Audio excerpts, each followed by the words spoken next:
Hello guys, welcome to Apps and Peripherals. Now in today's video, I will be showing you how to carry out the autosum format in your Microsoft Word.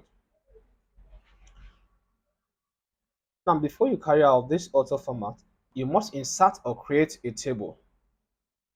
Now here I have my table already created. You can see serial number, description, quantity, rate, and amount. And now I want to auto sum the whole figures or data here to get the total. And to do this, now once you hit or once you click inside of the table, you notice two tabs on top here. Now the table design and also the layout. And outside, once you click outside, see that those two tabs disappears. So you must click inside of the table where you want your result to be displayed. Now on the layout tab, check the last group where you have formula. Now hit the formula button, and here we have the formula dialog box. You can go ahead and carry out any other function, but here we are applying the autosum function.